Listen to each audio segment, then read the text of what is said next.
சாந்தி. எல்லோரும் சந்தோஷமாக இருக்கிறீங்களா? ஸோ இப்போ சமீபமாக பார்த்திங்கன்னா பாடகி சுசித்ரா ரொம்ப தமிழ் ஃபில்ம் இண்டஸ்ட்ரியில் இப்படியெல்லாம் நடக்குதா அப்படின்னு பகீர் கிளப்புற மாதிரி நிறைய விஷயங்களை சமீபத்திய நேர்காணலில் சொல்கிறாங்க. அதிலும் ஆக்சுவலாக எல்லா முன்னணி நடிகர்களையும் அவங்க டேமேஜ் பண்ணியிருக்கிறாங்க.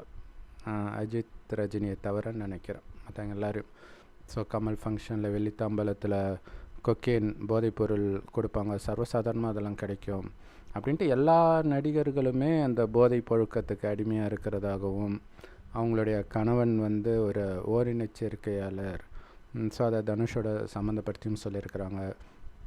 அந்த சுச்சி லீக்ஸ்ன்ட்டு அவங்களுடைய ட்விட்டர் அக்கௌண்ட்டில் வந்த ஆபாச படங்களை எல்லாம் அவங்களுடைய கணவரும் தனுஷ் இவங்களாம் சேர்ந்து தான் பண்ணாங்க அப்படிலாம் சொல்கிறாங்க. ஸோ இதில் ஆச்சரியம் என்னென்னா, அந்த மாதிரி வீடியோக்களை பார்க்குற அத்தனை பேரும் சுசித்ரா அவர்கள் உண்மையை தான் சொல்கிறாங்க அப்படின்னு கமெண்ட் வந்துருக்குது. ஸோ அது ஆச்சரியமாக இருந்தது. ஏன்னா இதுக்கு முன்னாடி அவங்க மனநலம் பாதிக்கப்பட்டவர் அப்படி இப்படின்லாம் வீடியோ வந்தது. ஸோ அதுக்கும் மக்கள் ஆதரவு தெரிவித்தாங்க சுசித்ராவுக்கு எதிராக. இப்போ சுசித்ரா சொல்லும்போது அவங்க உண்மையை தான் சொல்கிறாங்க அப்படின்றாங்க. ஸோ இது கூடவே பைல்வான் ரங்கநாதனை பற்றி கேட்குறாங்க. மெயினாக அவரை பற்றி பேசுகிறதுக்காக தான் அவங்க வந்திருப்பாங்க போல இருக்கு. அடிக்கடி என்னை மென்டல்னு சொல்கிறாரு, ஏதாவது ஒரு டாக்டர் சர்டிஃபிகேட் கொடுத்து நிரூபிக்க முடியுமா அப்படின்னு அவங்க கேட்டிருந்தாங்க. ஸோ இது கண்டிப்பாக கார்த்திக் குமார் அவங்களுடைய முன்னாள் கணவர் காசு கொடுத்து தான் இப்படி பண்ண வைக்கிற பைல்வான் ரங்கநாதனை இப்படி பேச வைக்கிறாரு அப்படிலாம் சொல்லியிருந்தாங்க. ஸோ நிறைய பேர் வீட்டில் இந்த மோசமான பார்ட்டி, போதைப்பொருள் மற்றும் மற்ற விஷயங்கள்லாம் நடக்கிற பார்ட்டி நடந்துகிட்ருக்கு. விஜய் வீட்டில் டெய்லியும் இந்த மாதிரி பார்ட்டி நடந்துகிட்டு இருக்கும், ஆனால் வெளியில் அவர் நல்ல பிள்ளை மாதிரி காட்டிக்கிறாரு, இந்த மாதிரிலாம் சொல்லியிருந்தாங்க. ஸோ இதில் முக்கியமான ஒரு விஷயம் என்ன அப்படின்னா, மெயினாக இந்த போதைப்பொருளை பற்றி பேசிகிட்டு இருந்தாங்க. ஸோ அவங்க கணவன் மேலே உள்ள அந்த கோபத்தை சொல்லியிருந்தாங்க. பைல்வான் ரங்கநாதன் என்னை பற்றி இப்படி பேசிக்கிட்டே இருக்கார், அவர் கையில் கிடச்சா நான் கொன்னுடுவேன் இப்படின்னா ரொம்ப ஆக்ரோஷமாக ஆரம்பத்தில் பேசியிருந்தாங்க. அதுக்கப்புறம் மற்ற வீடியோக்கள் எல்லாம் அது அந்த நேரத்தில் எமோஷ்னலாக அவுட் பஸ்ட் ஆனேன். பட் இனிமேல்ட்டு அவரை நான் பார்த்தால் இல்லது வேறு யாராவது பார்த்தால் கூட இப்படி வச்சு அப்பால போ சாத்தானேன்னு சொல்லுங்கள், ஸோ சிலுவை வச்சு அப்படி சொல்கிற மாதிரி சொல்லுங்கள் அப்படின்னு சொல்லியிருந்தாங்க. ஸோ அதுக்கு பைல்வான் ரங்கநாதனும் ஒரு சில இதை கொடுத்துருந்தார். என்னை பற்றி தப்பாக பேசிட்டு என்கிட்டே மெசேஜ் போடுறாங்க, அப்போ மனநலம் பாதிக்கப்பட்டவங்க தானேன்ட்டு அது வேறு மாதிரி ட்ராக் போயிடுச்சு. சப்போஸ் அவங்க பைல்வான் ரங்கநாதனை மற்றும் பேசாமலே விட்டுருந்தாங்க அப்படின்னா பைல்வான் ரங்கநாதனே அவங்களுக்கு சப்போர்ட் பண்ணியிருப்பாங்க. ஏன்னா அவர் அப்போதைக்கு என்ன நியூஸ் கிடைக்குதோ அதை வச்சு தான் பேசுவார். ஆனால் இவரையே ரொம்ப டேமேஜ் பண்ணதுனால இது அப்போ என்ன ஆகுதுன்னா, அவங்க சொன்னதெல்லாம் போயின்ட்டு கார்த்திக்கு சப்போர்ட்டு, மற்றவங்களுக்கு சப்போர்ட்டு, அதை நிரூபிக்க முடியுமா, இந்த மாதிரி அந்த டாபிக் போயிருக்குது. பட் அதில் என்ன ஒரு ஆச்சரியம்னா, அதுலேயும் அவரை மக்கள் திட்டி தான் ஃபுல் கமெண்ட்ஸுமே போட்டிருக்கிறாங்க. ஸோ அப்போ எல்லாருடைய ஆதரவுமே சுசித்ரா அவர்கள் கிட்ட இருக்குது. ஏன்னா அவங்க ஒரு கொஞ்சம் அவுட் பஸ்ட் ஆனாலுமே கூட தெளிவாக தான் பேசுகிறாங்க.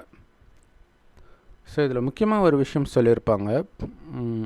அனிருத், தனுஷ், சிம்பு இவங்கெல்லாம் பார்த்திங்கன்னா இந்த மாதிரி பார்ட்டியில்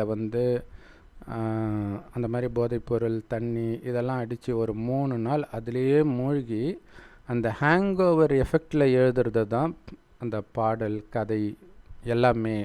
ஸோ அந்த நேரத்தில் அந்த படங்களை எல்லாம் பேர் மென்ஷன் பண்ணி சொல்லியிருப்பாங்க. அது பார்த்திங்கன்னா எதையோ சொல்ல வராங்கன்னு தெரியும், ஆனால் என்ன சொல்ல வராங்கன்னே தெளிவில்லாமல் இருக்கும்.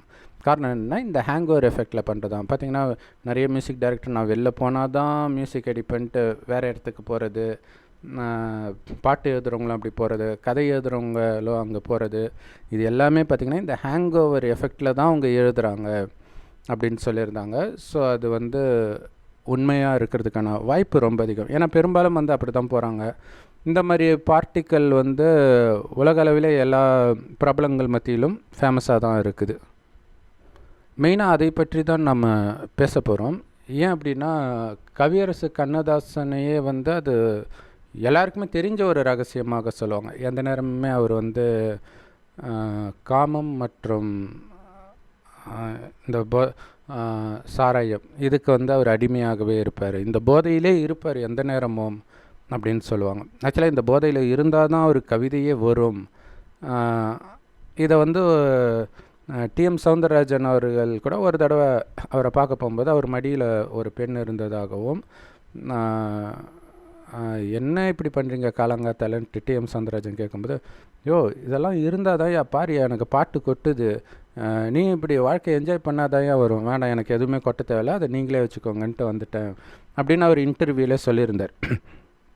ஸோ அப்போ நிறைய பேருக்கு இந்த மாதிரி போதையில் இருந்தால் க்ரியேட்டிவிட்டி வரும் போல் இருக்குது அப்படிங்கிற ஒரு எண்ணத்தை இது விதைக்குது இல்லையா. நிறைய ஃபேமஸான க்ரியேட்டிவ் ஆர்டிஸ்ட் வந்து ட்ரக் அடிக்ட்ஸாக தான் இருக்கிறாங்க, அதில் எந்த டவுட்டுமே கிடையாது.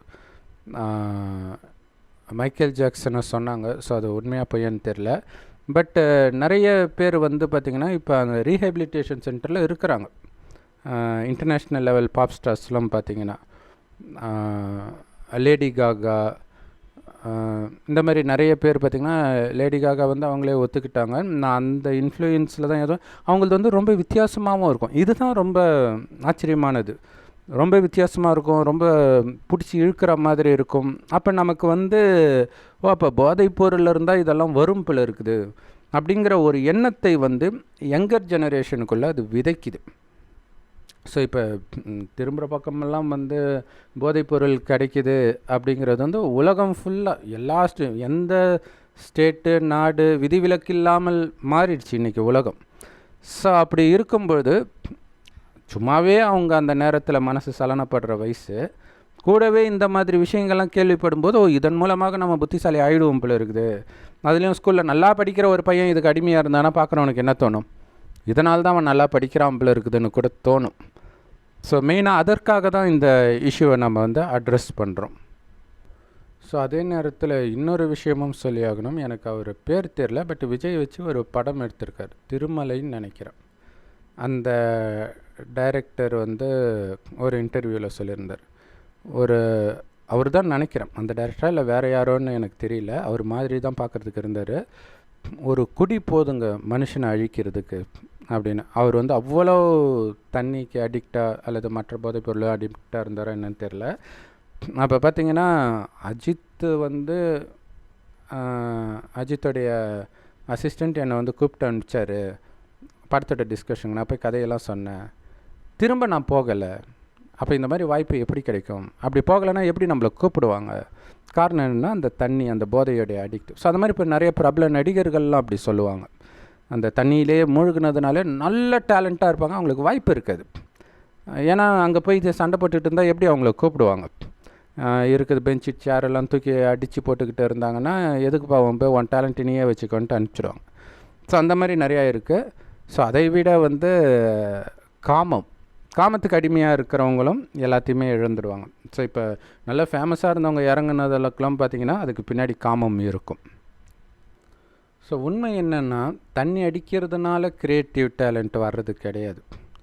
தண்ணி அடித்த பிறகு இவங்க லேடி காகாவாக இருக்கட்டும் யாராக வேணாலும் இருக்கட்டும் ஃபேமஸ் ஆகலை.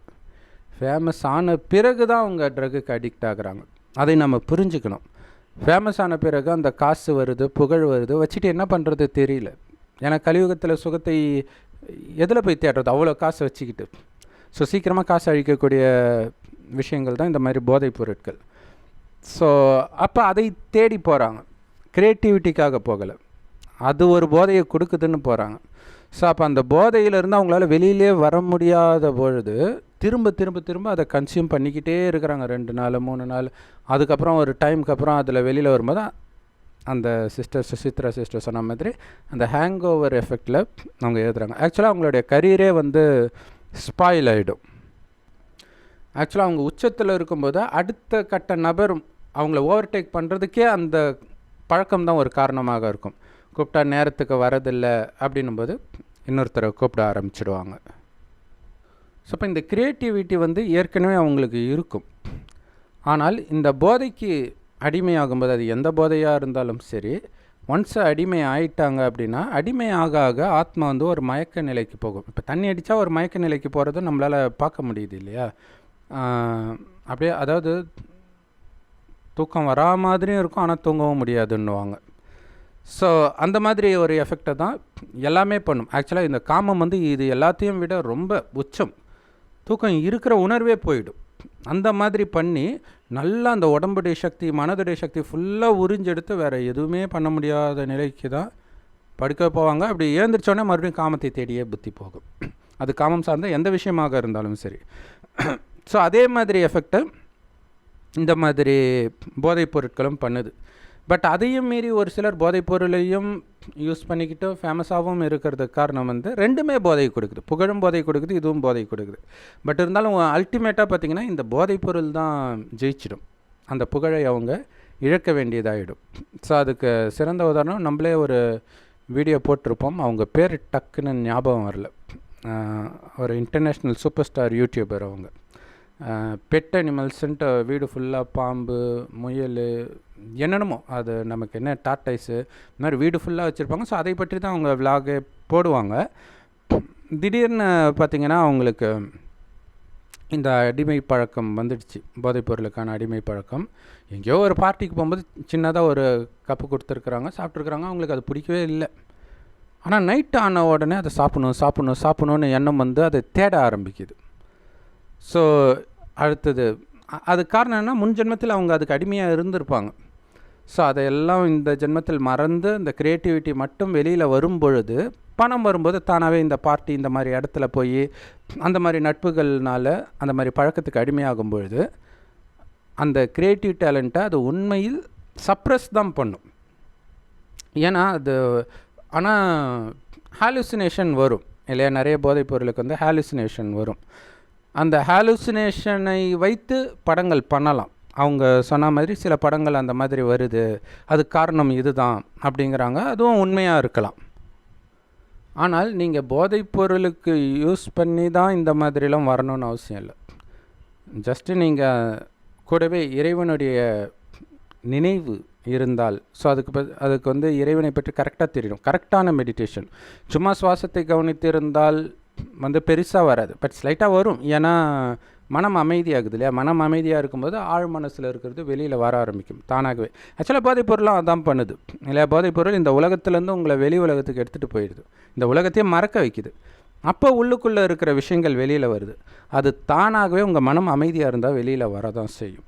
நீங்கள் எந்த க்ரியேட்டிவ் ஒர்க் பண்ணுறவங்கள பார்த்தாலும் அவங்க அமைதியாக இருக்கும்போதுன்றது வந்து அவங்க மெடிடேஷன் பண்ணணுன்னு கூட அவசியம் இல்லை. குளிக்கும்போது, டாய்லெட் போகும்போது, இந்த மாதிரி நேரத்தில் தான் அவங்களுக்கு வந்து அந்த க்ரியேட்டிவ் திங்கிங்கே வரும். இதை வந்து யாரோ ஸ்டாண்டப் காமெடியன் கூட சொல்லியிருந்தாங்க, அலெக்ஸா இல்லை வேறு யாரோ தெரியல. ஸோ மற்றபடி அவங்க அந்த போதைப் பொருளை கன்சியூம் பண்ணுறது காரணம் வந்து ஒன்ஸ் அதுக்கு அடிக்ட் ஆன பிறகு மைண்ட் அப்படியே அடித்து போட்ட மாதிரி இருக்கும். அப்போ அது வந்து அந்த போதையை தவிர வேறு எது கொடுத்தாலும் ஏந்திரிக்காது. அது காமமாக இருந்தாலும் சரி, இந்த மாதிரி கொக்கைன் போன்ற பொருளாக இருந்தாலும் சரி. அப்போ அந்த போதைக்காக அது ஏந்திரிக்குது இல்லையா? அந்த நேரம் தான் அவங்க முயற்சிட்டே இருக்க முடியும். ஸோ அந்த நேரத்தில் அவங்க எதையாவது யோசித்து ஏதாவது எழுதினா தான் உண்டு. அந்த மாதிரி ஆகிடும் நிலைமை. ஸோ கண்ணதாசன்லாம் அந்த மாதிரி நிலைக்கு தள்ளப்படுறார்.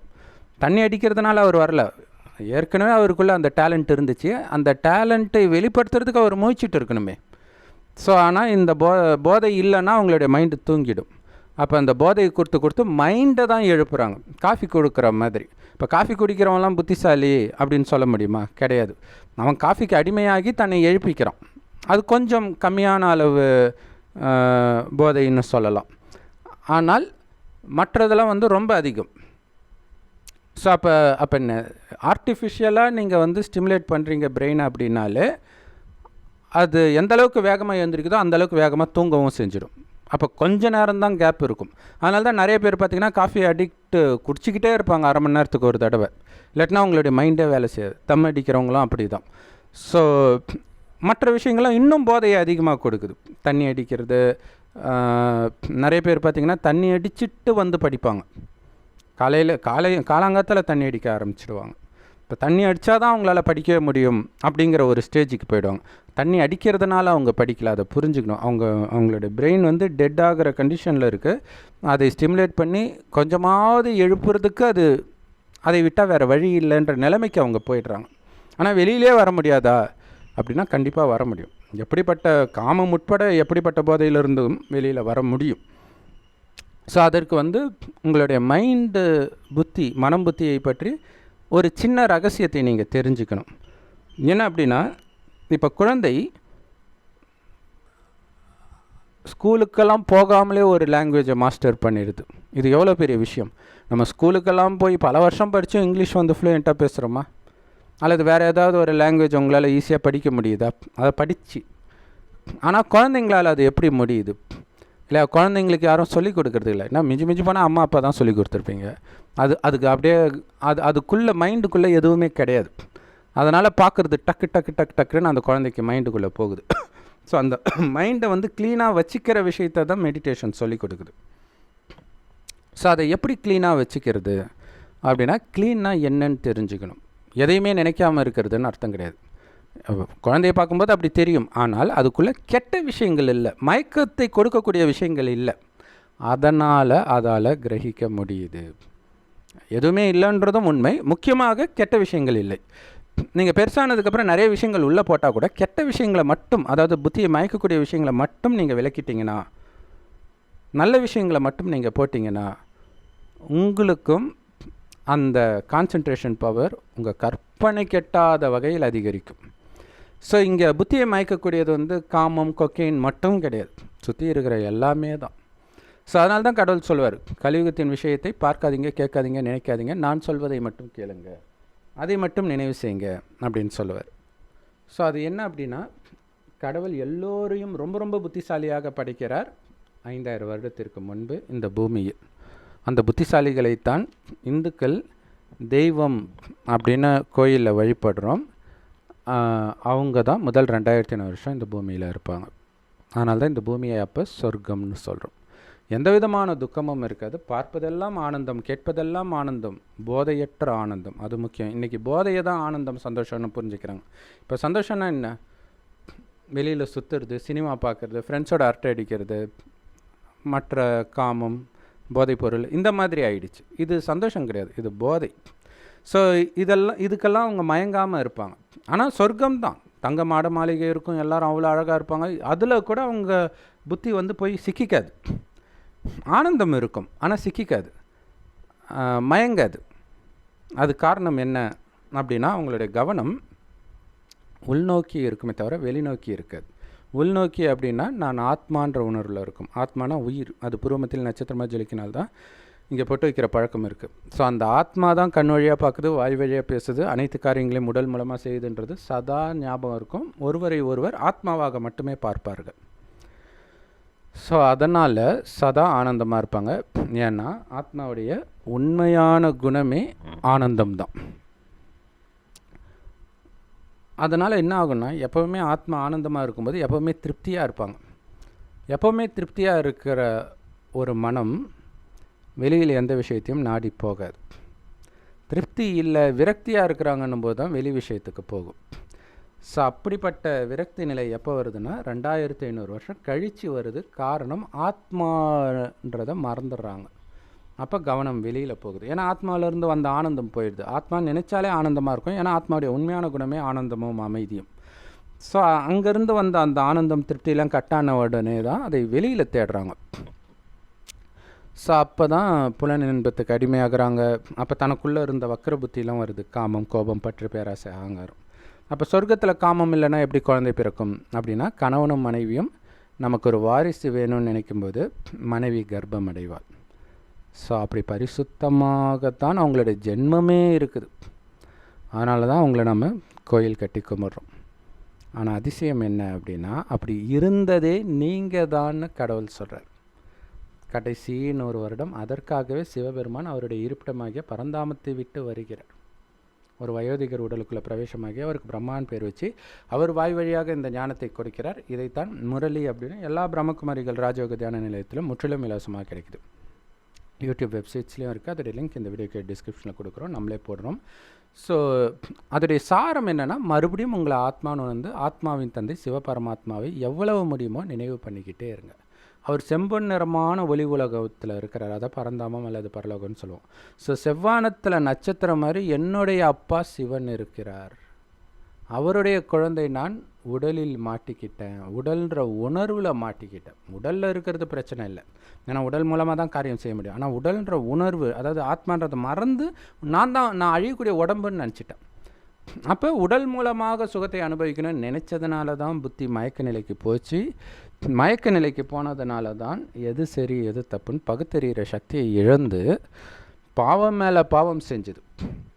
அதற்கான தண்டனை தான் பலவிதமான நோய்களாக, குடும்ப கஷ்டங்களாக, ஏழ்மை, இயற்கை சீற்றங்கள், இந்த மாதிரி பல ரூபத்தில் நாம் தண்டனை அனுபவிச்சுட்டு தான் இருக்கிறோம். ஸோ இப்போ இவங்க சொல்கிற பிரபலங்களுடைய வாழ்க்கையிலும் பாருங்களாம், சுசித்ரா சொன்ன எல்லா பிரபலங்களுடைய வாழ்க்கையிலும் குடும்பத்தில் பெரிய பிரச்சனை இருக்கிறத நம்மளால் பார்க்க முடியுது. ஸோ இதிலிருந்தெல்லாம் விடுபடணும் அப்படின்னா ஒன்றும் இல்லை, ஆத்மான்னு ஒன்று சிவபரமாத்மாவை செவ்வானத்தில் நட்சத்திரம் மாதிரி நினைக்கணும். கூடவே அவர் கொடுக்குற ஞானத்தை முரளி அப்படின்னு சொல்கிறோம். ஏற்கனவே சொன்ன மாதிரி எல்லா பிரம்மகுமாரிகள் ராஜயோக தியான நிலையத்தில் முற்றிலும் இலவசமாக கிடைக்குது. போக முடியாது, நான் பெரிய விஐபி, எனக்கு டைமே கிடையாது, ஓகே, இன்டர்நெட்லேயே வருது. பிகே சரவணகுமார் தமிழ் முரளின்னு போட்டிங்கனாலே உங்களுக்கு வந்துடும். ஆக்சுவலாக எல்லா லாங்குவேஜ்லையுமே முரளி இருக்கும், கூகுள் பண்ணிங்கன்னா தெரியும். ஸோ அதை தினமும் படித்து இறைவனுடைய நினைவிலே இருங்க. ஒவ்வொருத்தரையும் ஆத்மான்னு பாருங்கள். முயற்சியை முதலில் உங்கள் வீட்டில் உள்ளவர்கள் மூலம் பயிற்சி செஞ்சு பாருங்கள். உங்களுடைய கூட பிறந்தவங்க, அப்பா அம்மா, கணவன் மனைவி, குழந்தை, இவங்கள பூர்வமத்தில் ஆத்மா, அது முதல்ல சொர்க்கத்தில் தேவதையாக இருந்துச்சு, பரிசுத்தமாக இருந்துச்சு.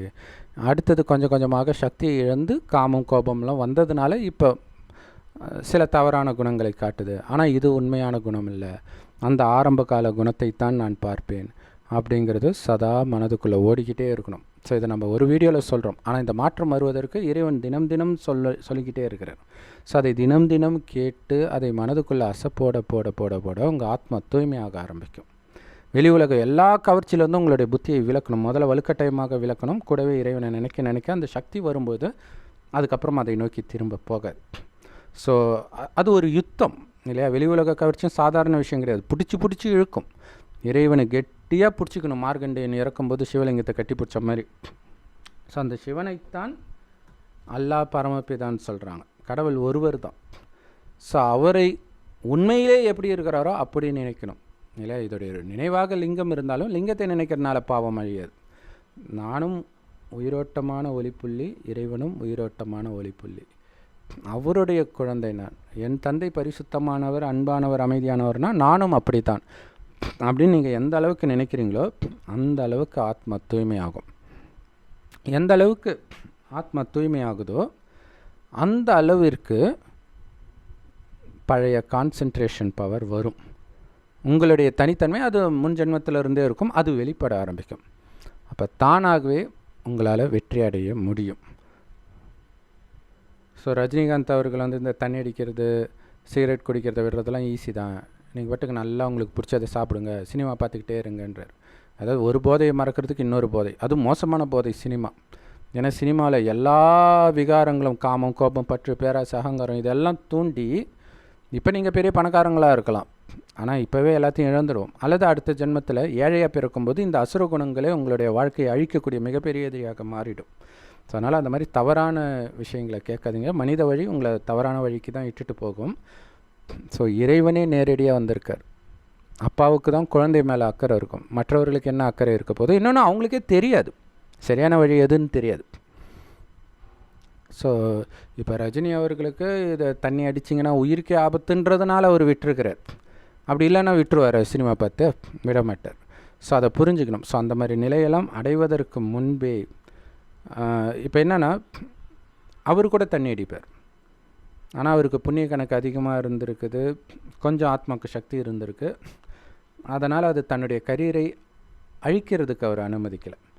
ஆனால் கரியரை அழித்தவங்க நிறைய பேர் இருக்கிறாங்களே, தண்ணி அடித்ததுனாலேயே, காமத்திலேயே எந்த நேரமும் மூழ்கி கிடக்கிறதுனாலேயே நல்ல டேலண்டானவங்களும் அந்த மாதிரி போயிருக்கிறாங்க. ஸோ அந்த புத்தி மயக்கம்ன்றது நீங்கள் ஒரு காரியம் செய்யும் பொழுது அந்த காரியத்தை பற்றி எண்ணமே வரலை, அல்லது அதை ஃபோக்கஸே பண்ண முடியலனாலே நீங்கள் ஏதோ ஒரு போதையில் மாற்றிட்டு இருக்கிறீங்கன்னு அர்த்தம். அது வீண் விஷயத்தை பேசுகிறது கேட்கறது உட்பட போதை தான், அதையும் புரிஞ்சுக்கணும். ஸோ எந்த அளவுக்கு அதுலேருந்து வெளில வர்றது கஷ்டமாக இருக்கோ அந்த அளவுக்கு நீங்கள் பலகீனமாக இருக்கிறீங்க, அல்லது அந்த ரொம்ப போதை கொடுக்கக்கூடிய விஷயத்தில் இருக்கிறீங்கன்னு அர்த்தம். அப்போ கடினமாக முயற்சி பண்ணி வெளியில் வரணும். இதனால் உங்களுக்கு என்ன நன்மை? இப்போவே நன்மை அது உங்களுக்கே தெரியும். போதையிலேருந்து வெளில வந்தாச்சு. உங்களுடைய மனம் புத்தி இதுக்கு முன்னாடி இருந்ததை விட, அதாவது போதைக்கு அடிமையாக ஆகிறதுக்கு முன்னாடி இருந்துச்சு பார்த்தீங்களா, அதை விட பவர்ஃபுல்லாக வேலை செய்யும். அதை விட மிக முக்கியம், இந்த கலியுகம் அழிகிற நேரத்தில் தான் இறைவன் இந்த ஞானத்தை கொடுக்கிறார். ஏன்னா நீங்கள் 100% புத்திசாலியாக இந்த விகாரங்களின் வசமாகாமல் இருப்பதன் மூலமாக ஆகிறீங்க.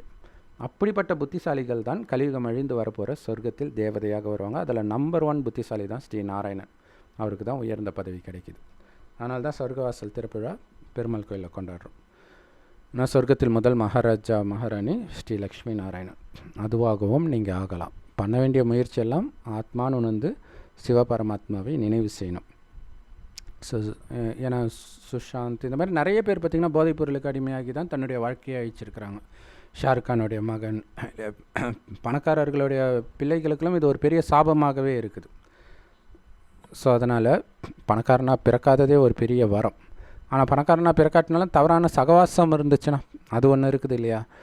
ஸோ இறைவனோடு மட்டும் எல்லா சகவாசம் எல்லா உறவும் இருக்கட்டும். கலியுகத்தில் உங்களை யாராலையும், அப்பா அம்மாவாலேயோ டீச்சர்னாலேயோ ஃப்ரெண்டுனாலேயோ உங்களை நல்ல வழி நடத்தவே முடியாது.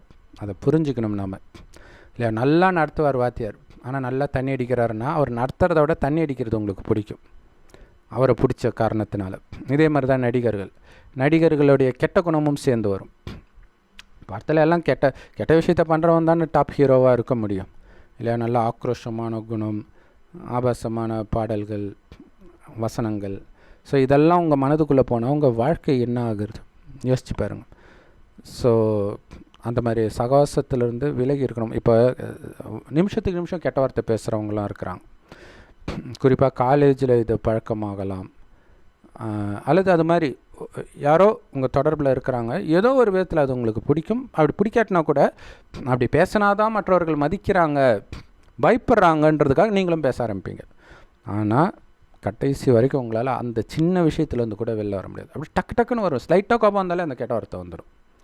ஸோ அதனால் தயவுசெய்து சகோதர சகோதரிகளே, இந்த மாதிரி விஷயத்துலேருந்து விலகி இருங்கள். அதுக்கப்புறம் நீங்களே நினைத்தாலும் வெளியில் வர முடியாது. ஏன்னா நிறைய டைவர்ஸ்க்கு முக்கியமான காரணம் சைக்கோ கணவன், சைக்கோ மனைவின்னு சொல்கிறாங்க இல்லையா? அதற்கு இதுவும் ஒரு முக்கியமான காரணம். சினிமா, சீரியல் இதெல்லாம் பார்க்குறது. ஸோ அதை நிறுத்துங்க. போதைப்பொருள், காமம் எதுக்கு அடிமையாக இருந்தாலும் நீங்கள் இறைவனை கெட்டியாக பிடிச்சிங்கன்னா சத்தியமாக உங்களால் அதிலிருந்து வெளியில் வர முடியும். நம்பிக்கையை விட்டுறாதீங்க. ஓம் சாந்தி. தேங்க்ஸ் ஃபார் வாட்சிங்.